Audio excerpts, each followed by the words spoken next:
Tonight's story is brought to you by PhoenFX. PhoenFX is a 501c3 nonprofit dedicated to helping charities with fundraising by providing them with the most innovative scarehouse and walkthrough events. They have created fully adaptive environments for the sensory sensitive so that everyone can enjoy the experience. For more information on PhoenFX and their services, please visit them on the web at www.phoenfx.org. Without further ado, tonight's tale awaits you, right through there.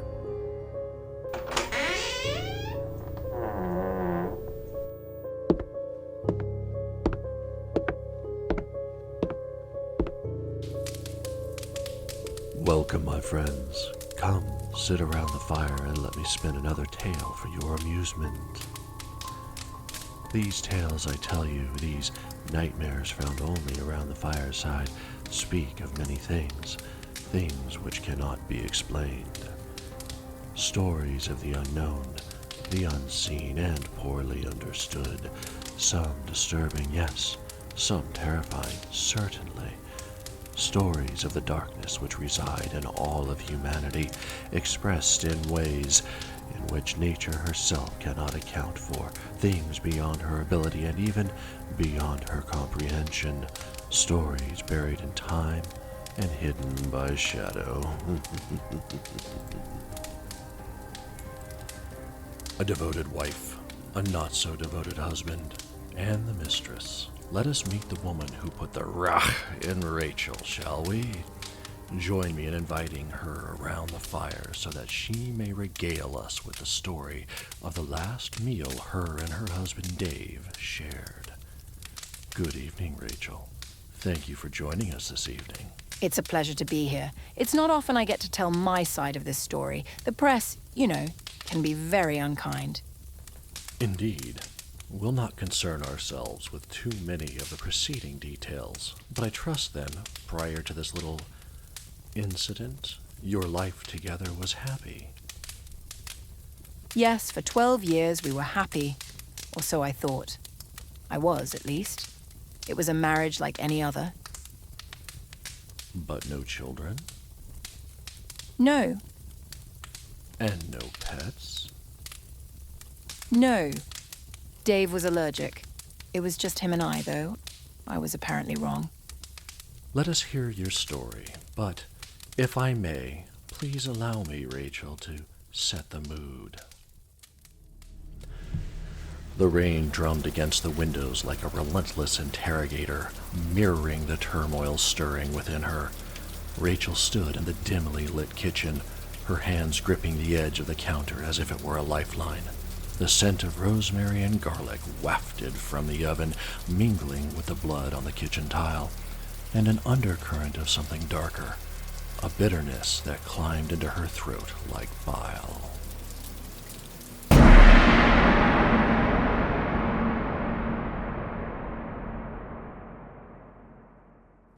It was only a day after I had come home and stood silently in the hallway watching my husband, Dave, through the slightly ajar bedroom door. In the dim light, he lounged on our bed, laughter spilling from his lips like a melody that had once filled our home with joy, but now it felt alien and mocking. And then there was Melissa, draped over him like a second skin, and all my heart shattered like a porcelain doll dropped from a great height. Though rage surged through my veins, I chose silence over confrontation. I may have been a woman scorned and betrayed, but I would not indulge in tears. Not yet. Instead, I walked away, the image of betrayal seared into my memory like a brand, and began on a path I couldn't return from.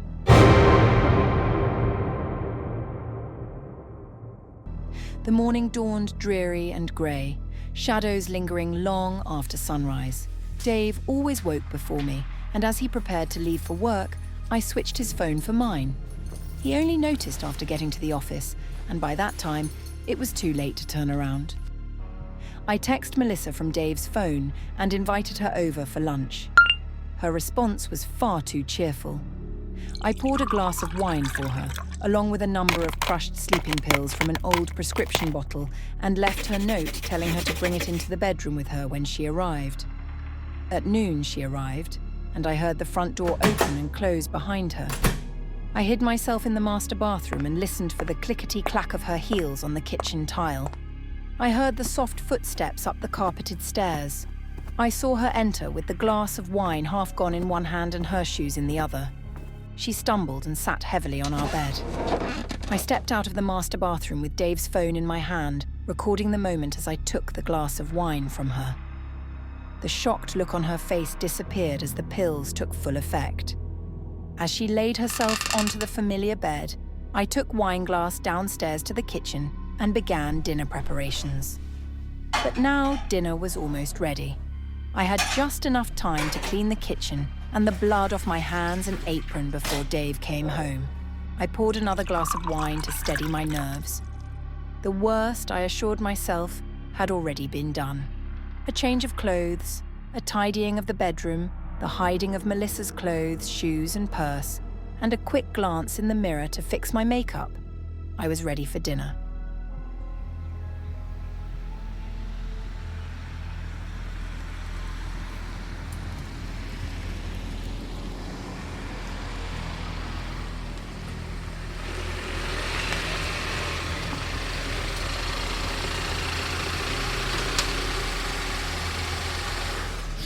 Dave returned home just as dusk settled on our neighborhood.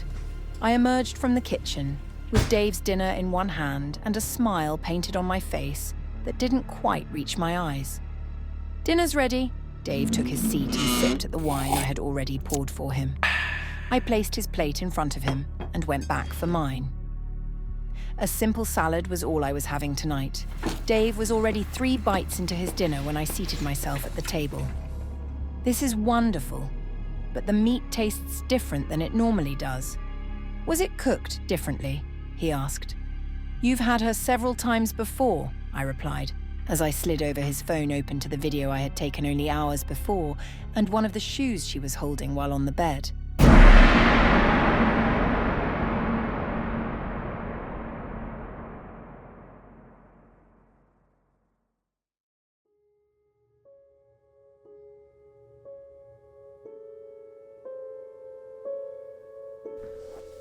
That was quite the story, Rachel.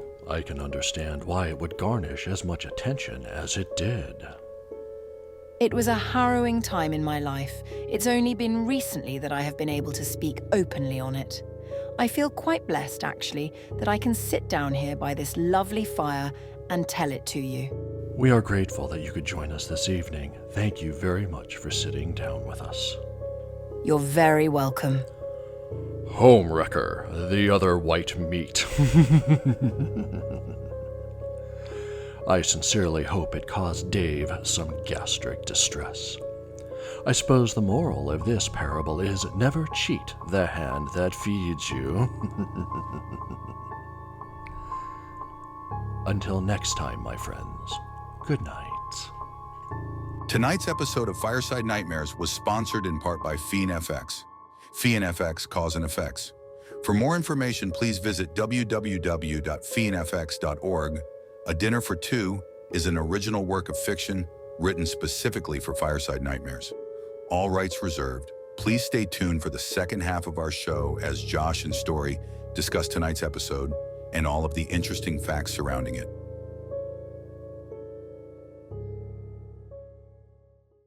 And good evening, everybody. Welcome to our Valentine's episode of Fireside Nightmares. You've just finished listening to the story A Dinner for Two. Now, as the nice announcer told us, it was an original story written specifically for PhoenFX, but I have an issue, or I do take issue with the idea of an original story. You see, it is practically impossible to write an original story, and more so an original horror story, mostly because there are very few human conditions which lead themselves well to a horror story or a ghost story. Most of them can be summed up in the more traditional 7 deadly sins, lust, gluttony, greed, sloth, wrath, envy, and pride. Practically every horror story out there can be related to one of those 7, but I would add an extra one in there. Disequilibrium. Yes, because disequilibrium would cover all of the insanities, biological imbalances, genetic predispositions, and any generalized unlevel homeostasis.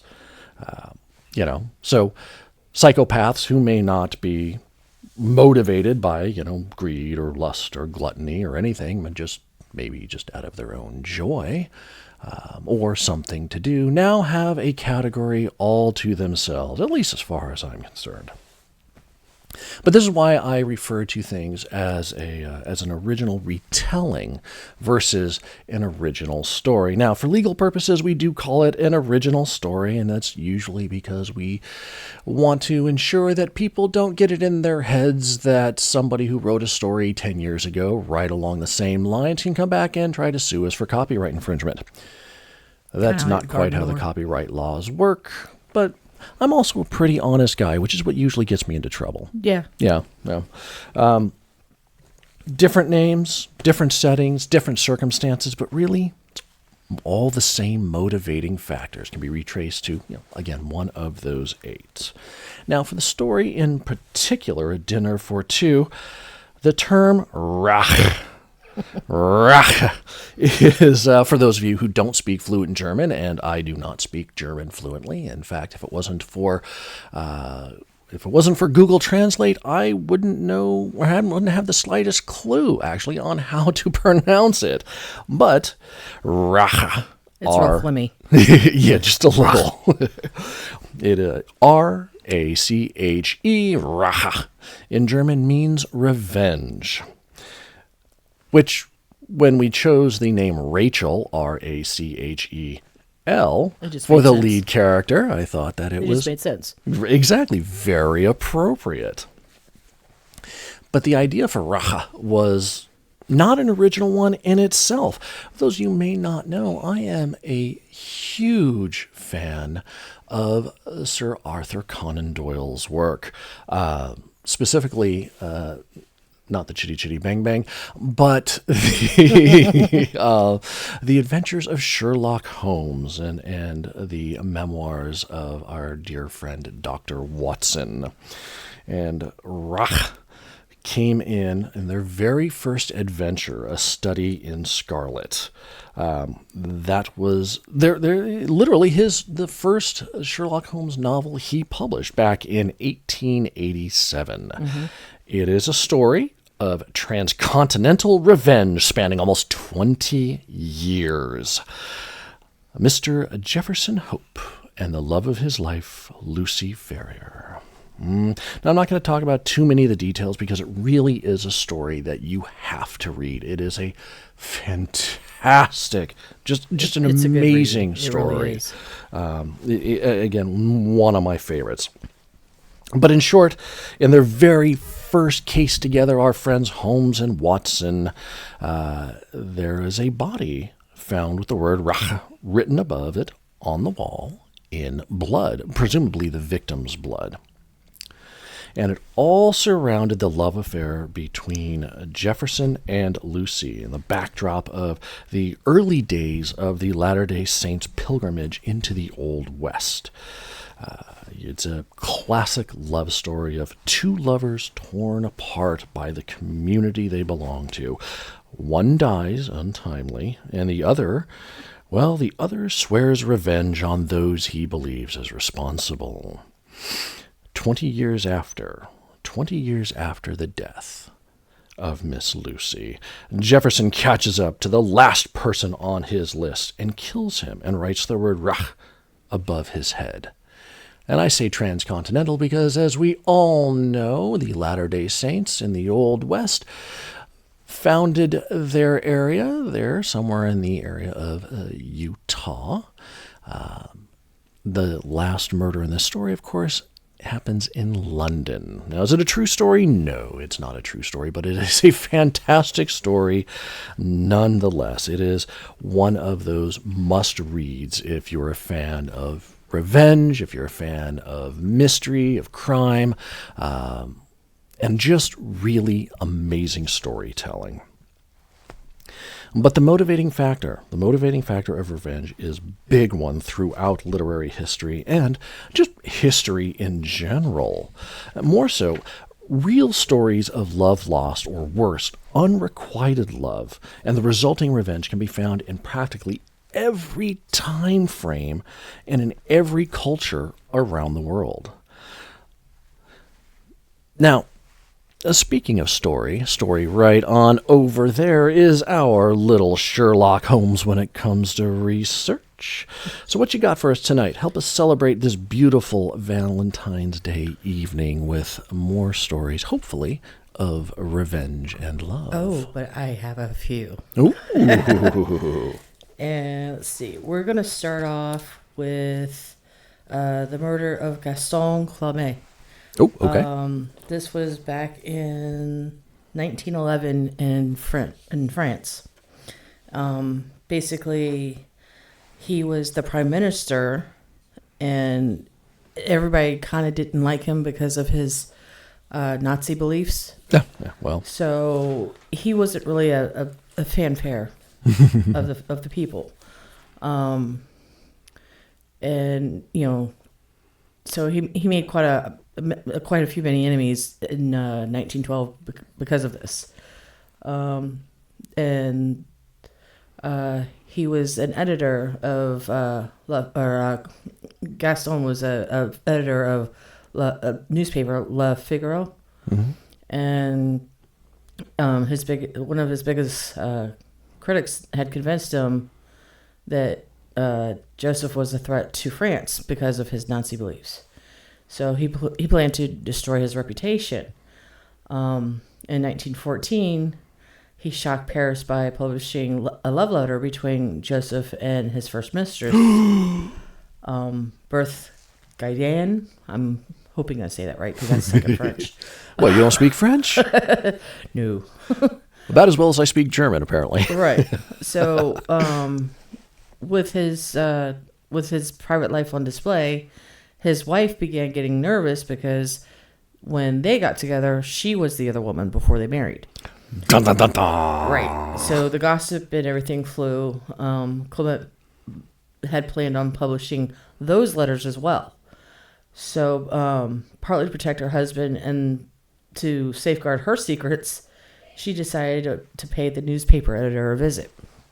So on March 16, 1914, she entered his office with a scarf concealing both of her hands, kind of like one of the muff hand warmers that were so women. It was off and laugh.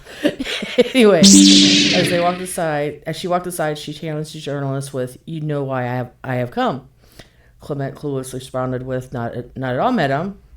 And when Henriette whipped out her Browning automatic out of her hand warmer and shot Clement 6 times in the stomach, and police basically surrounded her and boldly declared, "Do not touch me, I'm a lady." So, just during the trial, Henriette played up the stereotype that women are governed by their emotions, and she sprinkled her testimony with references to the unconscious and nervous system.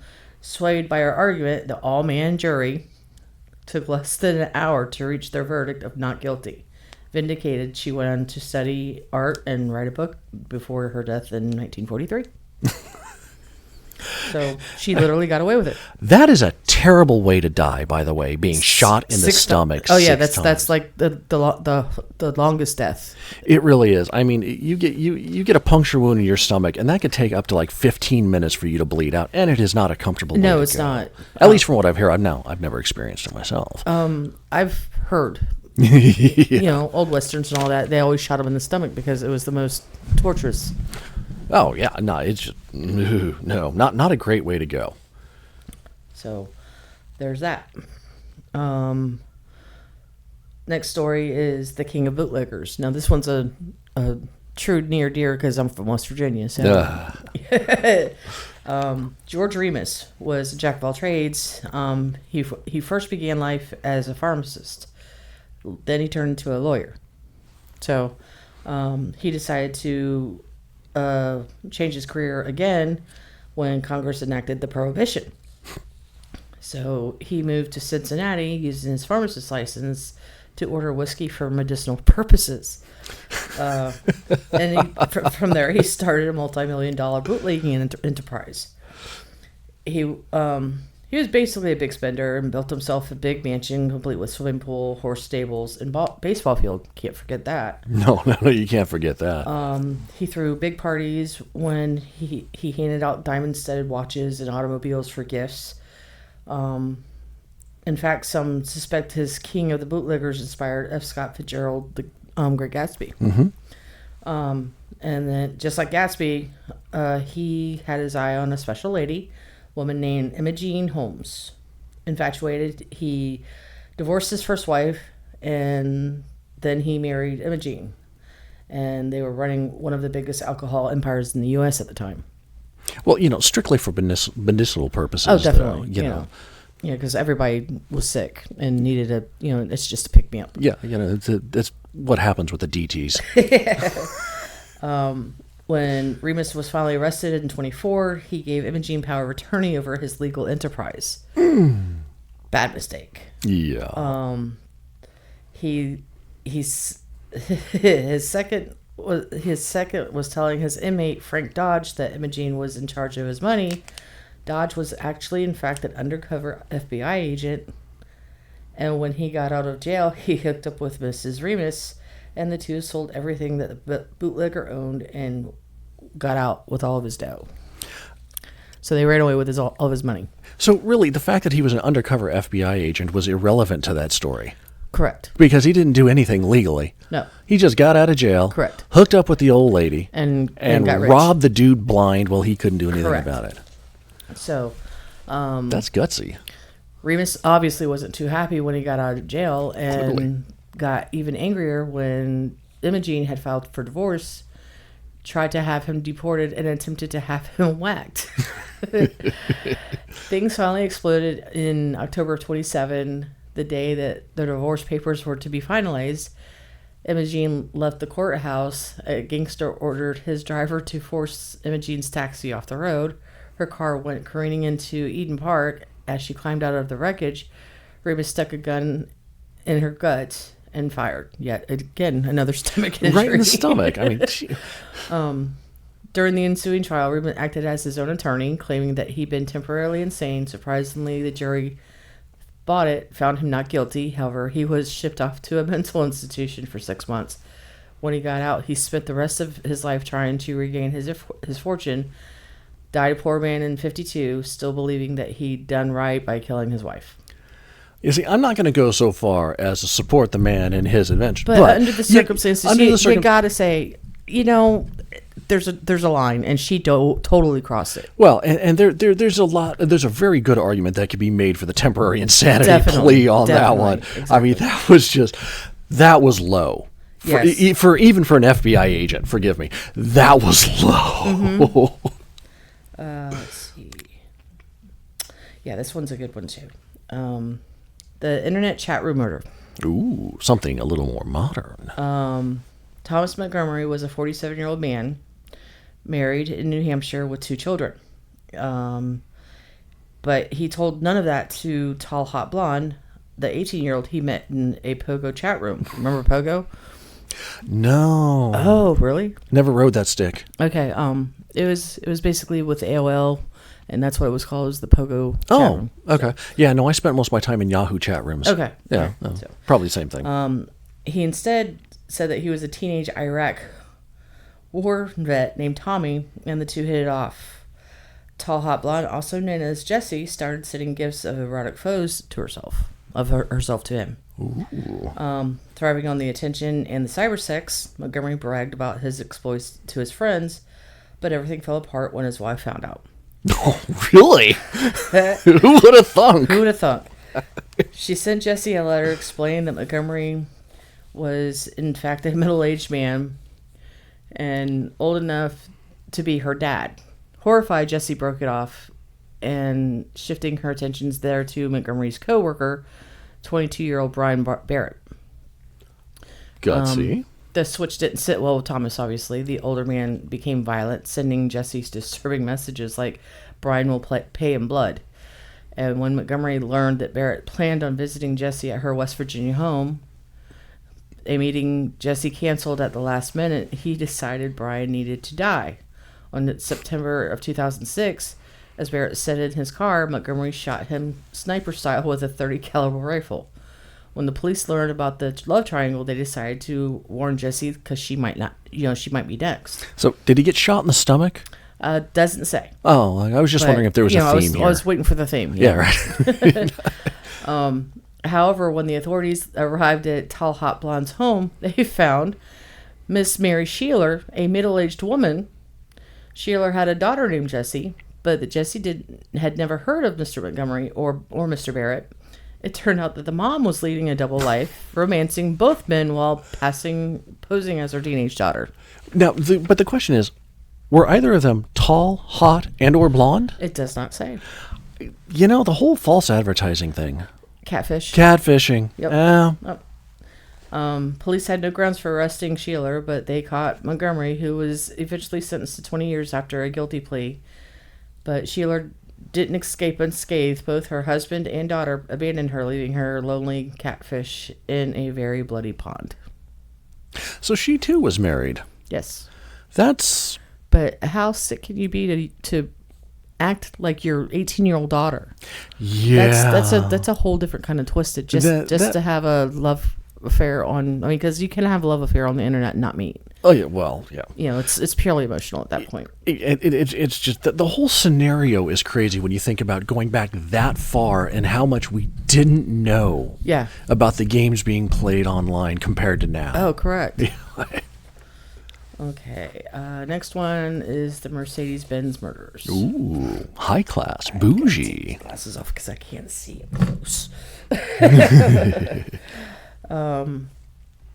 Clara Harris and her husband David were Houston dentists who seemed happily married, as usual. Of course. They had 3 children, a nice house, and a couple of expensive cars, like Claire's Mercedes. Their life seemed great until David admitted that he was having an affair with his former receptionist. It's always the secretary. Always. Just like it's always the butler, it's always the secretary. That part. Desperate to keep her husband, Claire tried everything to win him back. She quit her job and began working out. She dyed her hair, worked on her tan, scheduled breast enhancements. When her plans failed, she decided to get more aggressive. So she hired a private detective to tail the 2 lovebirds, and on July 2002, she got a call. The investigator had followed the couple to Nassau Bay Hilton in Houston, the same hotel where Clara and David had gotten married.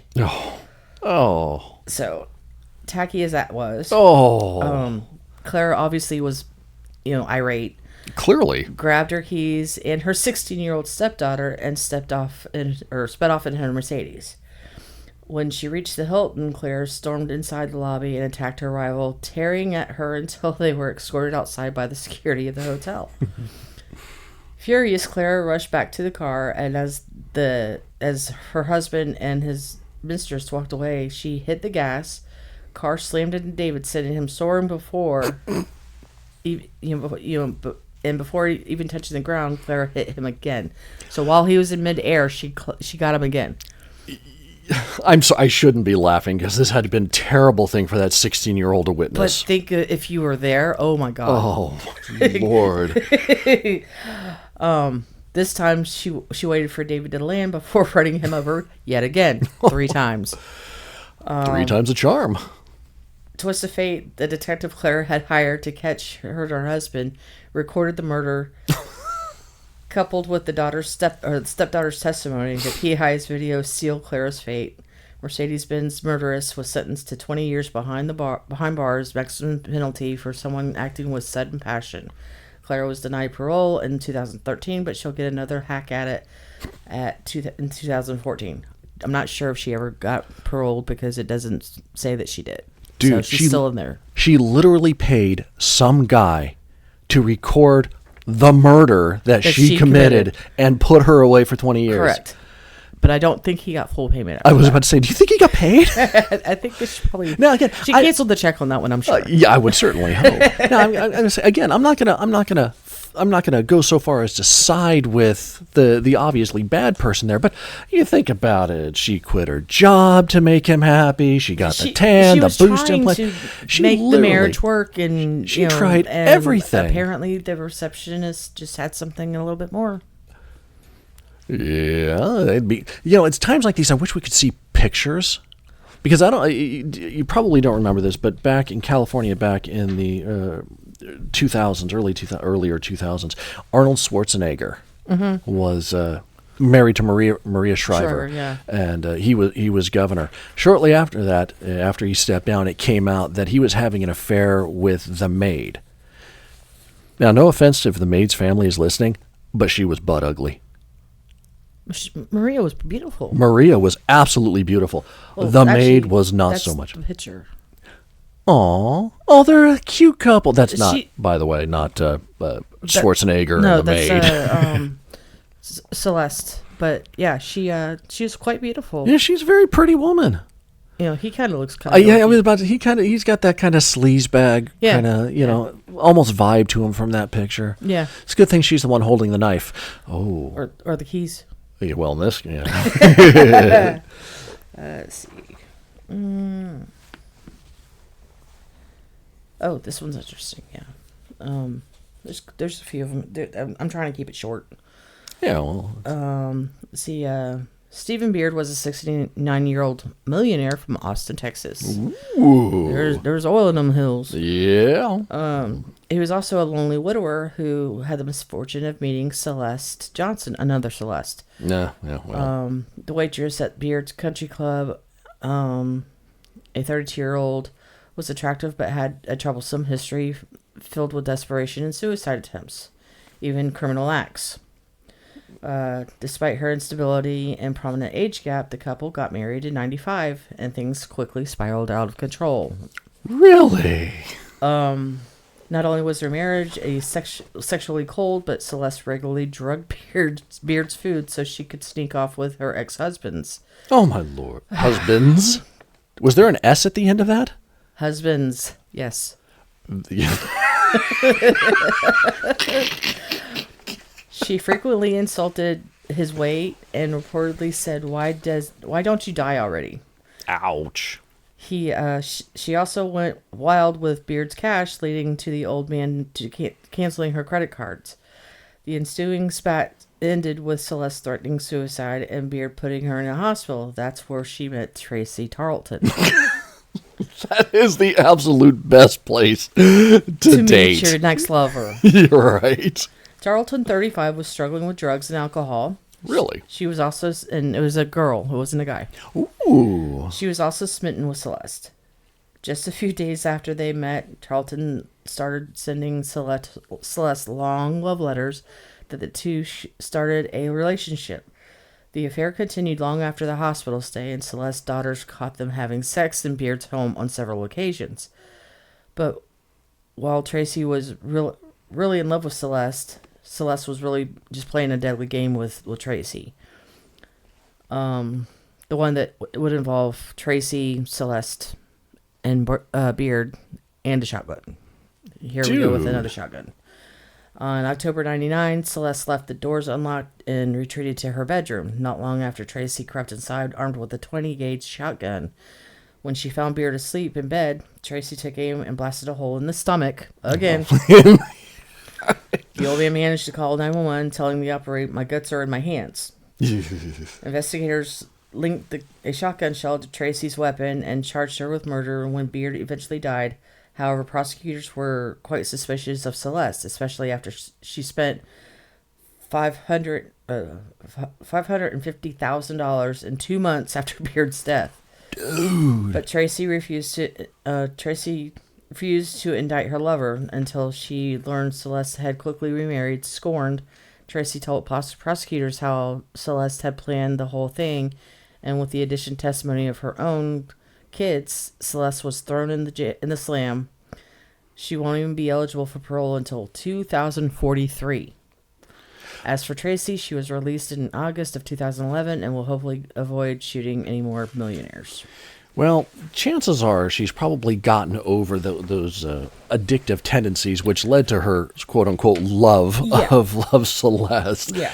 Because, let's face it, any of us who have ever dealt with drugs or addiction, either personally or with our families, we know that when you're getting it off, you're just looking to switch addictions, and that's all that was. And that's all that is. Yeah. Because you can truly be addicted to people as much as you can without a doubt. alcohol or drugs. I mean, it's been proven throughout. Oh, absolutely. As long as it gives you a dopamine rush. Oh, definitely. Oh, it's really easy to get addicted to it.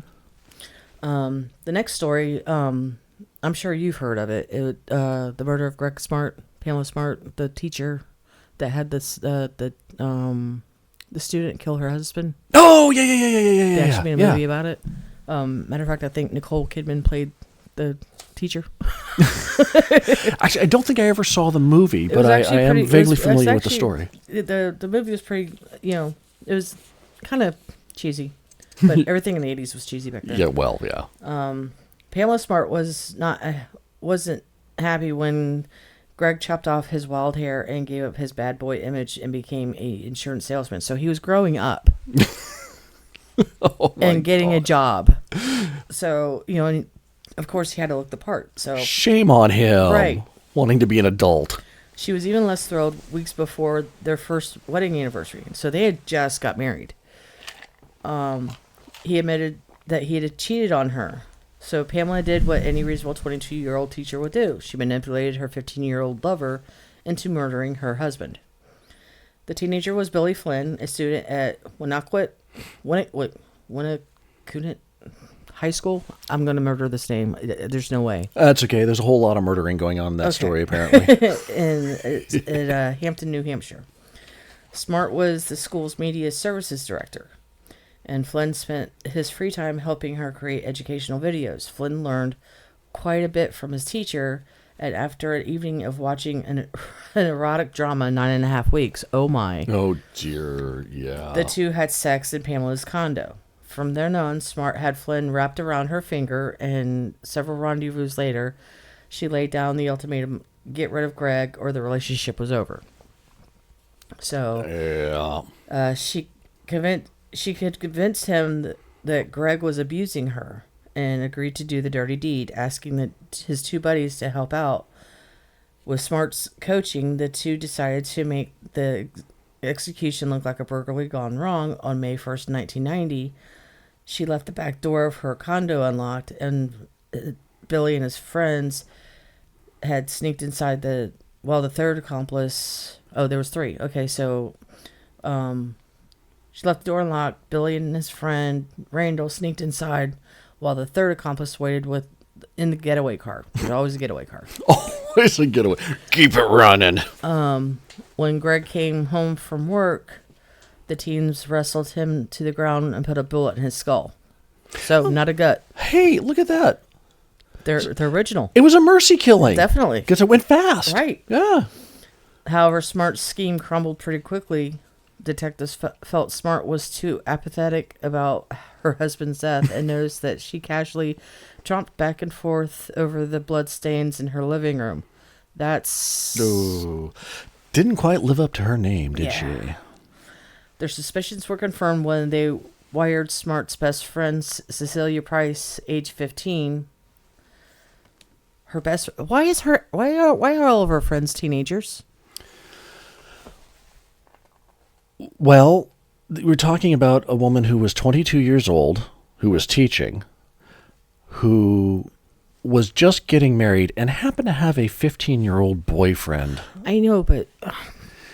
It's easier to manipulate the young, especially when you're in a position of authority. All right. Well, anyway, they wired Cecilia Price with a microphone. The mic caught Pamela implicating herself in the high school teacher was charged with murder. Thanks to the tapes and Flynn's testimony, Pamela got life without parole. As for the teens, they were sentenced to 28 years to life. What a terrible way to start your life. to being manipulated like that. Yeah, I mean, we all go through that. We all have our periods where we think we're being heroic and we're doing the right thing, and we don't realize that we've just been lied to.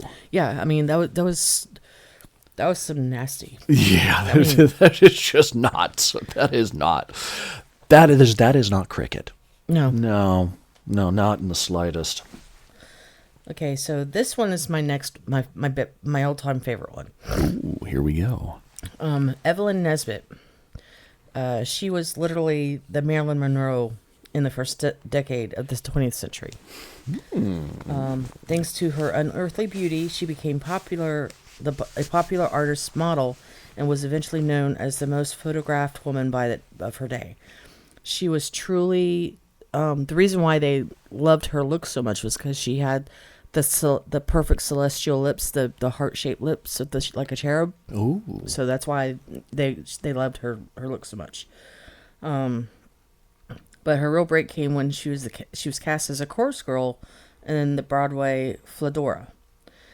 She was 16 and, of course, attracted all hordes of admirers, but none more powerful than Stanford White. Uh-oh. He was 52, and she was 16. Yeah, life was different in the 1920s. Was normal back then. That was very normal back then. Yeah. Unfortunately. There was no statutory rape laws back then. Well, and let's face it, 16-year-olds 100 years ago were very different than 16-year-olds today. Yeah, definitely. He was a 52-year-old architect, and he was the brains behind the Washington Square Arch, Tiffany's, and the second Madison Square Garden. Ooh. He also loved his ladies, especially Evelyn. After watching her perform, he showered her with gifts and even designed a special apartment for her and her mother. In addition to the presents, he regularly invited Evelyn to his apartment, where he'd push her, this is weird, in a specialty-made swing. I'm thinking love swing. I'm a-thinking. Earning Evelyn the infamous nickname, the girl in the red velvet swing. Like I'm thinking you might be right. Yeah. One night he got Evelyn drunk and raped her, which oddly enough kicked off a year-long relationship. How do you date your rapist? Yeah, it all depends, I guess, and this is going to cause some controversy, but on your definition of rape. Rape today is defined differently. The connotations defined very differently than it was back then. I listen to a lot of blues music. Yeah, right? And you routinely hear about men who beat their wives, men who do this, that, and the other, and it's almost normal. It's to be expected. It was part of the culture or the environment they were in. Women didn't really have a lot of rights back then. Well, they had none. There was essentially property. The term rule of thumb comes by you can hit your wife with something no bigger than the rod, no bigger than your thumb. Yep. So that's where that term comes from. So that's her being drunk. Yeah. But to any jury there, to any officer there, would be considered consent. Yeah. Because she was there in his home, drinking his alcohol. Yeah. Not that I'm saying it's right, but when you're talking about that early 1900s standards, it makes kind of sense. Yeah. Yeah. Okay.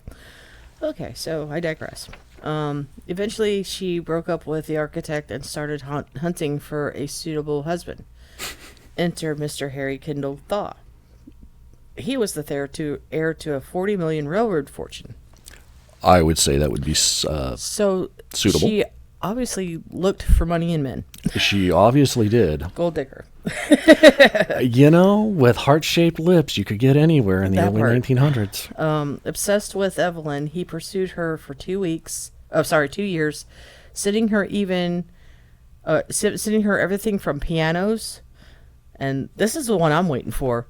Roses wrapped in $50 bills. Oh, and that's the 1900 standard. I mean, we're going back to the early 1900s. Yes. That's a $50 bill. It's just massive back then. But when you got $40 million at your disposal. Yeah, Okay. What's $400 worth of roses? So eventually Evelyn accepted his proposal. This was too bad since Thaw was a woman beating coke addict. Oh, wow. She had great taste in men. Yeah. Yeah. Plus, he hated Stanford White. The architect had barred Thaw from several important clubs, and the future railroad tycoon wasn't the type to forgive and forget. And that's why she chose him. Yep. So Thaw finally learned what White had done to Evelyn. He decided to take revenge. On June 1906, Thaw approached White at Madison Square Garden, pulled out a pistol, and shot his rival 3 times, killing him on the spot. In the stomach? Doesn't say. Oh. Subsequent trial became a national sensation thanks to the strong PR campaign led by his mother. Thaw was seen as a hero, a protector of womanhood, and an initial hung jury. Thaw was finally found not guilty by reason of insanity. Thaw spent the next 8 years in a mental institution and divorced Evelyn upon his release. The young woman was forced to work as a vaudeville dancer and struggled with depression. She eventually ended up in California, died in 1967. However, some say you can still see her ghost wandering up and down the halls of Pennsylvania Hotel that used to be her family home with Thaw. Oh, wow. Sounds like a place we might want to visit one day. Yeah, it sounds like. Because I'd like to get more of the story on that one. That was an interesting young woman. Yeah, I'll pull up more information later, but Sure. yeah, there's more to it than that. No, I'm sure. Okay, the next one is named The Diabolical Lovers. Ooh. Okay, Dennis Labe was willing to sacrifice everything for Jacques Algaron, and it was in 1954. Labe was working as a secretary at the National Institute of Statistics in Rennes, France. This is where she met Algaron, and a dashing young soldier who was secretly a monster. Okay. Obsessed with the Nietzschean concept of the Übermensch, again, not German, You're right. Algaron believed that it was his right to humiliate women. Oh, Nietzsche. That. Nietzsche. Okay. He ordered Leb to sleep with other men so she could crawl back to him and apologize. Initial degradation accomplished, Algaron decided to take his twisted game even further. One evening at dinner, Jacques told Denise the only way she could prove her love was by murdering Kathy, her 2-year-old daughter. Though Labe initially refused, Algaron eventually broke down her resistance, but Labe lacked the killer instinct, and for her first 3 attempts failed miserably. Twice she tried to drown Kathy, and once tried to drop her from a window. Yeah. And the kid Her own survived. child. Wow. Each time someone saved the child, or she balked at it. But on November 8th, Denise finally went through with the plan, holding Kathy's head in a washtub until she was dead. Poor kid. When the police investigated, she quickly caved under the pressure. I'm a monster, she confessed, but then she admitted that Algaron was the devil incarnate. In 1955, both lovers stood in Bloy's courtroom hurling accusations at each other. He blamed her, she blamed him, and she said that he was the mastermind, and then Superman claimed Denise was crazy. However, the jury didn't quite agree with Algaron, and the soldier was sentenced to 20 years for 20 years of hard labor. As for Denise, she was spared the date with the guillotine, but she received a life behind bars and eternity of guilt. That's just an ugly That's story. just it was. That's just ugly. I don't care how much I'm in love with a guy. My daughter is my daughter. Oh, absolutely. And if you don't like my daughter, you don't want my daughter to be around, there's the door. Well, and I don't mean to sound callous, but if you failed 3 times, maybe it's not meant to be. That part. That's definitely somebody stepping in and saying, no, Right. You don't want to do this. Exactly. Okay. Oh, this one's also hidden. The parachute murder. Els Klotmans and Els Van Doorn shared more than just the same first name. These Belgian women also shared a lover. their skydiving instructor, Marcel Summers. Ooh. And they knew about each other. Okay, well, Okay. The relationship was a tad awkward. Klotzman spent Fridays with Summers and Saturdays belonged to Van Doren. There was a lot of friction between these two ladies, obviously. And Klotzman took things especially hard. I always knew I was number 2 for Marcel, she once wrote, and their bizarre love triangle took a serious toll on her self-esteem, obviously. Well, yeah. Klotzman wasn't exactly a healthy person, mentally speaking. Not only had she attempted suicide as a teen, but psychiatrists would eventually describe her as a psychopath and a narcissist. Rather unattractive traits in a girlfriend, I would say. Well, yeah. Things finally bowled over in November of 2006 when Van Doren showed up one Friday. Instead of sticking to the schedule, Summers took Van Doren to his bedroom while Klotzman slept in the living room that night as she listened to the couple upstairs having sex. Oh. That's when Klotzman decided to act. And on November 2006, Summers, Klotzman, and Van Doren took off from the airport to Eastern Belgium for a day of skydiving fun. So he takes his 2 girlfriends on a date. Yeah. Okay. The plan was to jump simultaneously, everyone holding hands as they fell.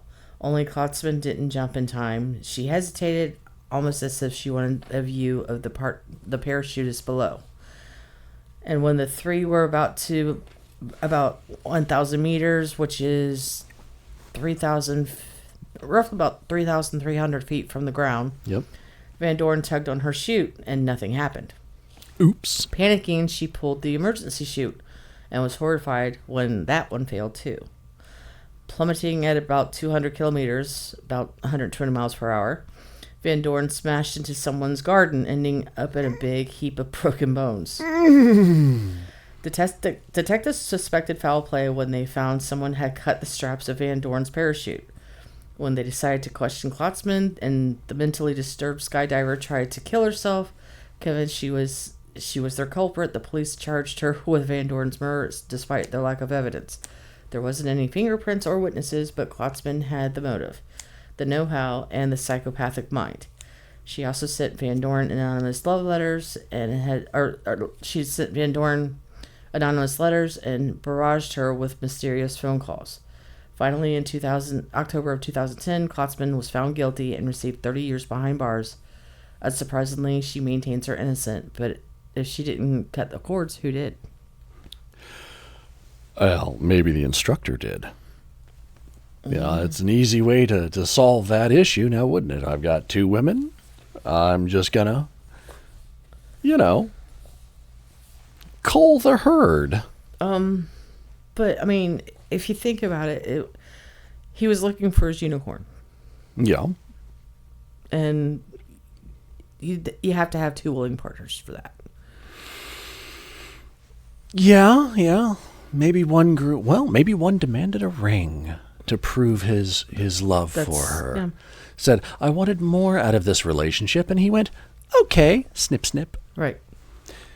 Now, it's a possibility. If that's the case, then yeah, he set his other one up beautifully, and now he can start from scratch with a sob story that's guaranteed to get any woman at the bar feeling for him. I had one lover, and she killed my other lover. My ex killed my girlfriend by cutting her parachute strips. Weren't you the instructor? That's not a bit I just can't anymore. Okay, so the last one that I found is the Borgia of America. Oh, yes. Like the Borgias needed to be reborn out of 15th century Italy. Lucrezia Borgia has a pretty nasty reputation. Yes, she did. Legend says that the Renaissance villainess was fond of spiking her enemies' drinks with arsenic. Yeah. She had fun ways, if you will, of getting rid of rivals and lovers and anybody who disagreed with her. Yeah. You want to talk about a psychopath? Yep. With that kind of notoriety, most folks wouldn't want a nickname like the Borgie of America. However, No. Martha Wise wasn't most folks. No. The 40-year-old widow lived in appropriately named Hardscrabble, Ohio.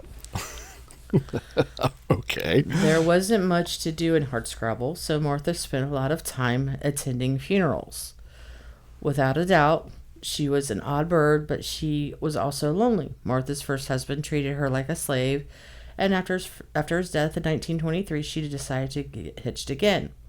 Martha set her sights on a local fellow named Walter Johns. However, Martha's family disapproved of the marriage, and Martha's mother even threatened to disown her if she didn't break up with Walter. Seemingly defeated, Martha called off the relationship, and that's when people started dying.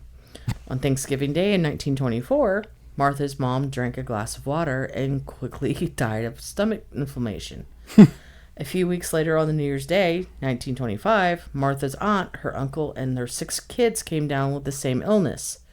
Though the children survived, barely, the parents succumbed to the sickness. The local sheriff grew suspicious. The law officer grew even more concerned when someone lit the local church on fire. The same church that had refused to marry Martha and Walter. Oh, dear.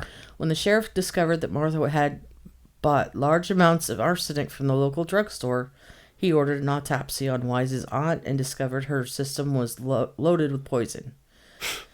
When Martha was arrested, she used the oldest defense in the book. It was the devil that told me to do it, she claimed. Supernatural conspiracy or not, Martha was found guilty and received life in prison. Martha supposedly enjoyed her time being behind bars. When she was paroled in 1962, she couldn't cope with the real world. Institutionalized, she returned 3 days later after her release and finally died in prison in 1971. She probably would have loved her funeral. Institutionalization is a very real thing. It is a real thing. I've had a couple boyfriends. My checkered past as what it is, and yeah, it's a real thing. When you come out and you just can't cope with outside life because you're so used to being in a box and being told what to do 24/7 of your life, you just can't function. Well, and imagine going away for 20 or 30 years, living in that box and coming out to a completely different world. I mean, think about where we were 30 years ago. Oh, yeah. You know, I mean, that was the early 1990s. Even when, let's just say if he went into prison while we still had horse-drawn carriages, and then you come out and then there's automobiles. You're right, exactly. You know, or if you went in the 70s and, you know, you heard about computers, but you had never seen one, and now you got these little wonderful things called cell phones that is basically a computer in your hand. Yeah. Now here you are in the mid-90s, you've got the internet, you've got a computer in your hand, you've got, what in the world, man? Right. I mean, the world changes so quickly. Institutionalization is a very real thing. Mm-hmm. Yeah, I feel for her. I totally feel for her. Arsenic, maybe not the best way to go. And totally traceable. Well, yeah, and especially back then, since you had to actually sign the register for purchasing such things. Yep. Yeah, you pay some kid to do it for you. You use it for rat poison, okay, but when you get, overabundance amount of it, okay, at that point you just burn the house down and start new. Yeah, exactly. Exactly. Now, I've got a couple myself coming from 1993. This is a story that captivated most of us. I'm sure you remember Lorena Bobbitt. Oh, one of my favorites. Oh, yes. And this is, of, I think, the 3 that I have here, this is the softest of them. Oh, okay. Talk about love spurned. She was married to John Bobbitt, who was an ex-Marine and at that point a current bouncer at some bar. And she made the claims that she was abused by her husband, and that's what drove her to it. So there he is, whatever the case may be, fast asleep. And he doesn't hear the knife being drawn from the sheath. How do you know? I mean... Shink! And then thwack! And then off his penis goes. See? Not a way you want to wake up. No. Dude, and apparently he grabbed that thing. He may have been used to it, but he grabbed that thing and found his way to a hospital, which they managed to reattach it. I heard somewhere. I heard that she threw it out the window. That may have been incorrect, but this was during the whole trial, and she was driving down the road, threw it out the window. Yeah, then you just wash it off, throw it in a glass of milk, and off you go. I mean, how terrible. But what's worse is not just the act. I mean, she obviously, Lorena Bobbitt went to jail for it. The insanity plea didn't stick too well because, I mean, in that you really couldn't call it self-defense either, which I think was the basis of her plea. I mean, he was sleeping. He was asleep, so that's not... I mean, 'cause she was claiming that he used to abuse her. Now, if she had done the act in the act of him beating her... Very different story. Totally would have been a self-defense issue. But Absolutely. You can't wait until he falls asleep. No, that is definitely not self-defense. Dude gets it reattached, and he forms a band. Didn't he do a sex tape just to prove that it still after worked? his band failed, he made 2 sex videos to prove that it still worked. I know that he did sex tapes. I've seen one of them.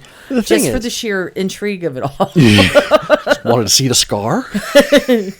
No, the surgeon did a really good job. No, I bet.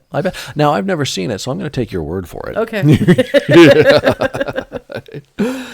Now, it's interesting because the next story I have runs kind of along the same lines. Lorena Bobbitt, of course, was here in America, but now we're going to go all the way across the pond to Shanghai. I believe it was Shanghai.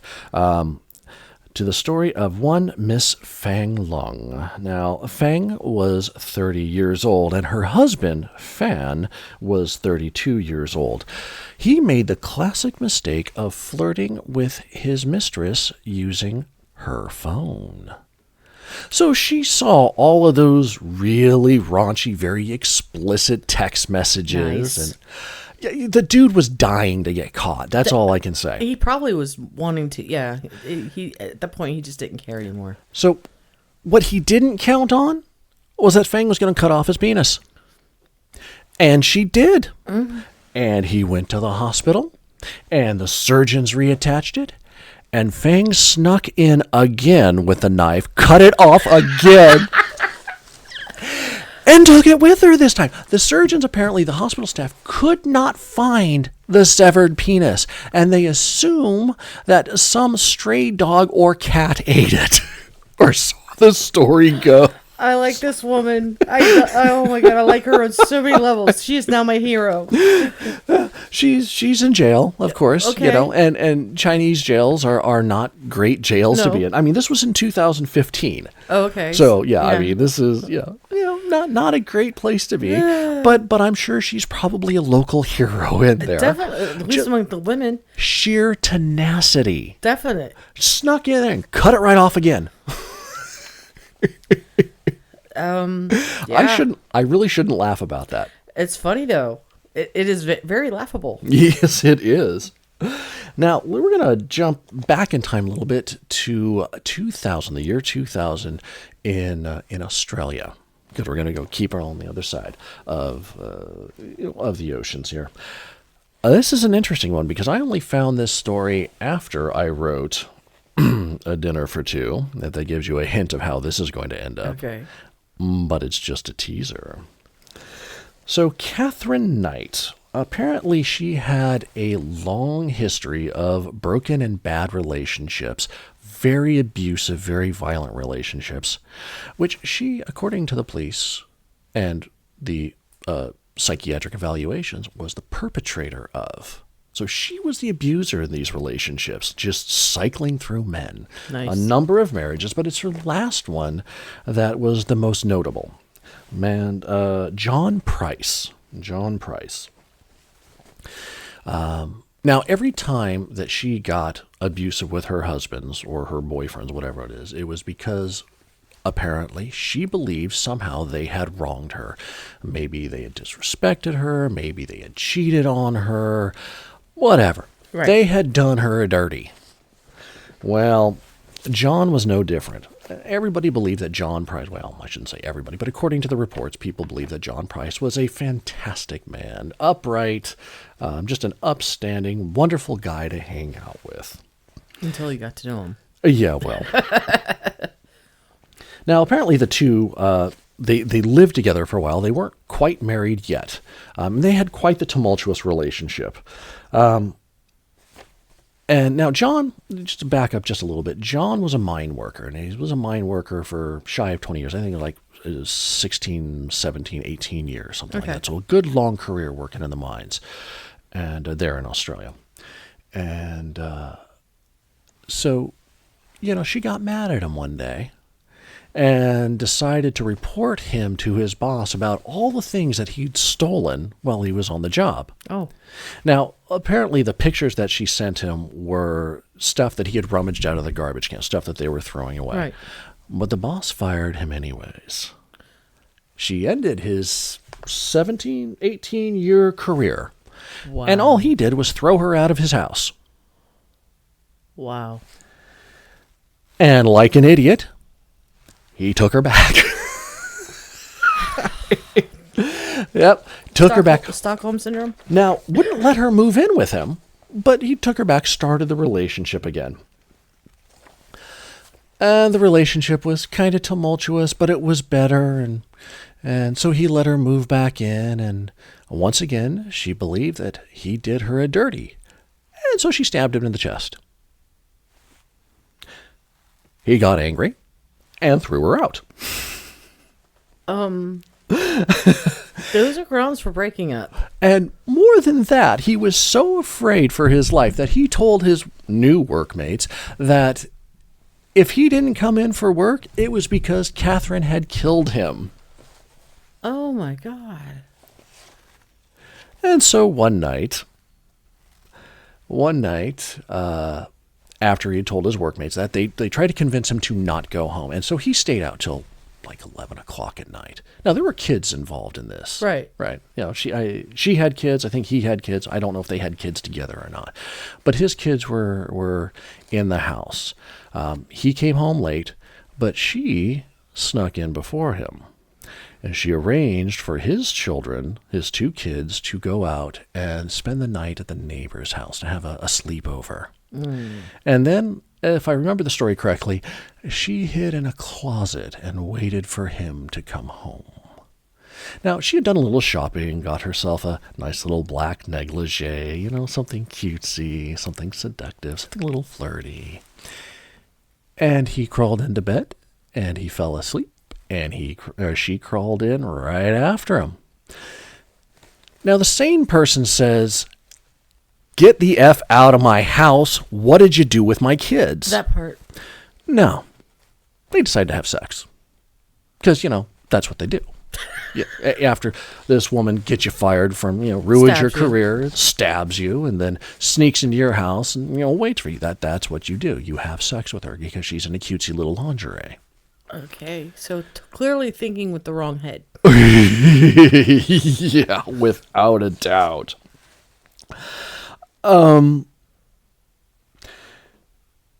So the story is a little longer. I'm going to give you a synopsis, and Wikipedia did a wonderful job of just sort of wrapping this up. So I'm just going to kind of read to you from what they had. Several hours after Price had died, Knight skinned him and hung his skin from a meat hook on the architrave, which is a doorway of the door to the lounge room. She then decapitated Price and cooked parts of his body, serving up the meat with baked potatoes, carrots, pumpkins, beetroot, zucchini, cabbage, yellow squash, and gravy in two settings on the dinner table, along with notes beside each plate, each having the name of one of Price's children on it. Yeah, she was preparing to serve his body parts to his kids when they got home. Oh my gosh. Now, you remember, he was decapitated. They found Price's head in a pot with vegetables. The pot was still warm, estimated to be about between 40 and 50 degrees Celsius, which is 104 to 122 degrees Fahrenheit, indicating that the cooking had taken place in the early morning. So essentially she killed him after they had sex. Yep. Oh my God. Worse than that, remember, she skinned him after killing him. Yeah. I mean, stabbed him like 30 some odd times, skinned him after killing him, and then arranged his body to be sitting upright, the skinless body, minus whatever she used to, make the meal. And draped his left arm over an empty, they call it a 1.25 liter soft drink bottle, and crossed his legs. That's how he was found. Skinned, decapitated, parts of him in the pot, other parts on the table. Waiting for the children to come home. Waiting for the children to come home. That's a sick, twisted And person. and there was no way for her to deny it. So she is currently in jail, but oh my God, the story, A Dinner for Two, not nearly as crazy as real life. That's over the top. So, speaking of stories, All right. my grandmother had 8 husbands. 8 husbands, all at once. Not all at once. Oh. I was about to say And lucky the reason girl. being is because up in West Virginia in the hills, most of the men up there worked the coal mines, and they would die very, very young. Right. But, whether it be shaft accidents or, just from the inhalation Black of the lung, black lung and coal all that. dust, all of that. Yeah. So, there was one Grandpa Phil. And the way the story went was Grandpa Phil just never came home one day. He went out for a pack of cigarettes, just never came home. All right. Well, after my grandmother had passed away, my cousins had gotten the house, and they were expecting another child, so they decided to expand on the house, and was knocking down the walls. Well, they find Grandpa Phil in the walls. Oh. And Apparently he did come back. yeah, Did he have the pack of cigarettes with him? no, Oh. but he did have a crushed skull. Ooh.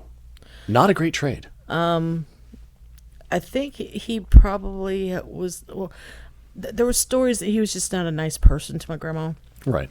So I guarantee you, because she was also a redhead, and Okay. I take a lot of my personality traits from her, so I can totally understand where she's at.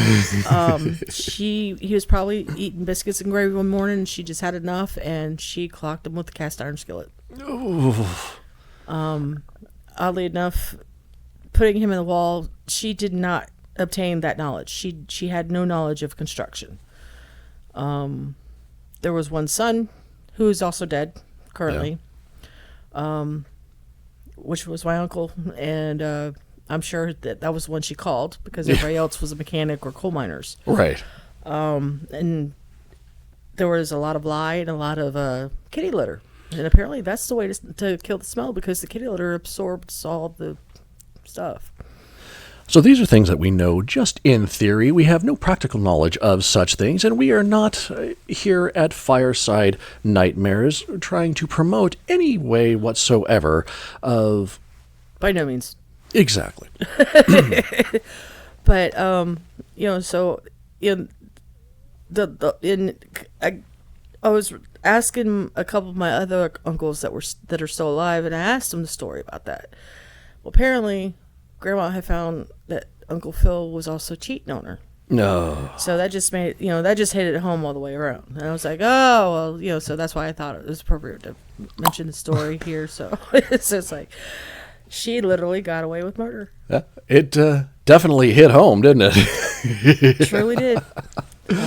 And would not expect it, because she, to us kids, us grandkids, we were her world. That she was the sweetest lady ever. Yep. She would feed the local wildlife. She had a big old bear that come around every morning, and she would feed it biscuits and gravy. Yes, it's a thing. Okay. So, but yeah. See, again, there are no original stories in the horror genre, just original retellings. Yep. And oh my God. Yep. Definitely. But it made me look at her in a whole new light. It's just like, okay, Okay. Well, it never crossed a woman that's scorned. Especially one who knows how to wield a cast iron pan. And she was good at that too. I bet. Like she would have to be. Because those suckers are heavy. Yep. That is a woman with some excellent grip strength. So, Well, ladies and gentlemen, we are going to wrap up a rather entertaining Valentine's Day show. One last thing that I'm going to leave you with. Saint Valentine's Day, or just Valentine's Day as we know it, is also known as the Feast of Saint Valentine, which sort of plays into the things that we've been talking about today.